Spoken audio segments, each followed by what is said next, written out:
You know, for a long time, people have told you partial truth and a lot of lies. But what if I told you the way you think sucks, hypothetically speaking?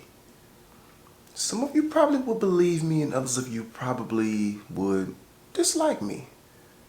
Not because of what I'm saying is necessarily true, but because of what your broken perception and your feelings over time have taught you. You see, depending on how you feel that day, your perception can either make you or it can break you. Leave you happy, always in your feelings on the edge, ready to tell somebody off, snappy. You see, the average human being has at least one thing that they have never told anyone. So could the one thing that you have never expressed be the reason why you think last and react first, or have a huge outburst because your feelings have been hurt? You see, before it's an action, it's a thought. And before it's a feeling, it's a relapse of what's been taught. Meaning it reminds you of a particular experience that you bought. You never returned it to that store of lies you got it from, so you put it in the closet on the top shelf with the rest of the things that you have never expressed. That you bought. On this roller coaster we call life, we're bound to face ups and downs and twists and turns. But I still don't think that should be enough to place the turbulence of fear in your heart. You've held on so long and so tight to the bar of uncertainty set before you to lock you in, it has now become your best friend. You've even thought the same way for so long in your mind you can't be wrong.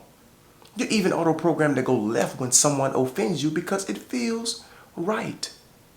But when do we learn not to live by react first and think last, rather than show our assumptions have led us wrong?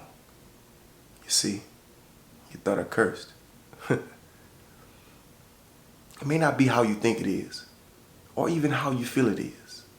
I believe that's why the Bible says in James 1:19, we must be quick to listen and slow to speak. I think that's a nugget that we all should keep in the back of our mind. So the next time the enemy tries to feed us lies, we can say, no, not this time.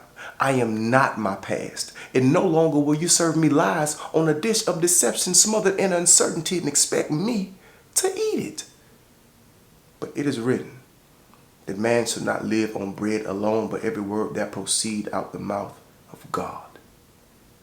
So I trust how he sees, not how I see. He never said that I wouldn't go on the roller coasters of life, but at least I know I'm buckled in with his belt of truth. So it's okay for me to lift my hands and scream, because I am free from my old perception, my old way of thinking, and how it used to be.